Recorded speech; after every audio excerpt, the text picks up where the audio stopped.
I don't intend to do anything further. I hear what the member says. All members are honourable members, and we take it that. I'm calling Kevin Haigh. Thank you, Mr. Speaker. My contribution, I hope, will be somewhat different in tone.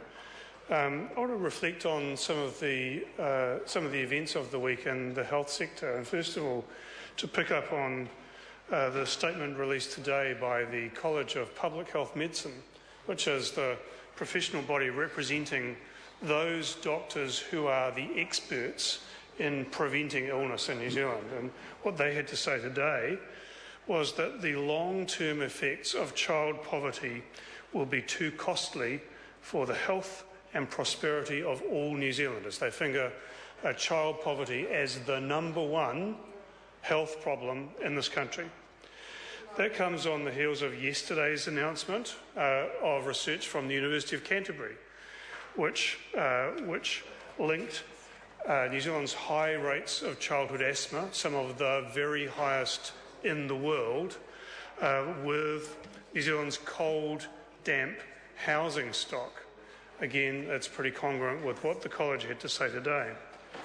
And then the day before yesterday, we read in the newspaper that the Ministry of Health had reviewed the government's $24 million campaign on rheumatic fever. And what it had to say, sir, was that while that campaign was achieving some good things, that it was failing to tackle the fundamental causes of the rheumatic fever epidemic, and therefore would fail in its central objective of stamping out the rheumatic fever epidemic in New Zealand. And those fundamental causes of the epidemic that the Ministry drew attention to were our stock of overcrowded and damp housing, poverty, once again, and access to medical care for the poorest New Zealanders. So, sir, we've had a week, 3 days so far this week. One wonders what tomorrow will bring. But in those 3 days, those same factors again and again being drawn attention to. So New Zealand has, in addition to one of the highest rates of asthma in the developed world, we also have one of the very highest rates of rheumatic fever.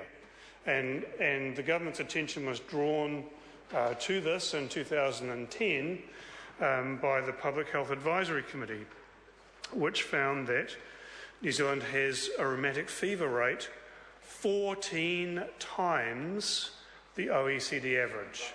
14 times, sir. That's an outrage and it's a scandal.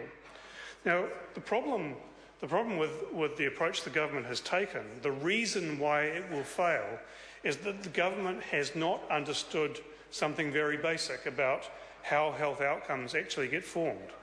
They have such a model that is based on individual risk factors and individual behaviour that they cannot understand or deal with the big social and environmental issues that actually shape health outcomes.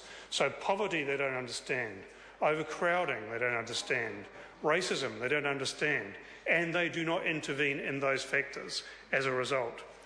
So the Public Health Advisory Committee report that I mentioned set out a program of action to deal with those systematic factors that were driving not only the rheumatic fever epidemic, not only asthma, but all of those other big health problems that this country faces. And so far, the government has failed to act on virtually every aspect of that plan, apart from one. The one element that the government has so far contributed positively to has been the Warm Up New Zealand campaign, a program of action that the Green Party has been pleased to be part of and to work with the government in partnership on. Some 200,000 New Zealand homes have been insulated, and the homes that have been insulated so far have brought this country around an estimated $1.3 billion worth of benefits. And yet it seems that program may be in doubt for the future. And what the Green Party says to the government is warm, well-insulated homes for every Kiwi family is not a nice to have, it's something that is a health necessity, and we look forward to continuing to work with the government in the future on that program. And now, Ian McKelvey. Thank you, Mr Speaker. Isn't it wonderful to get into something positive for a change? The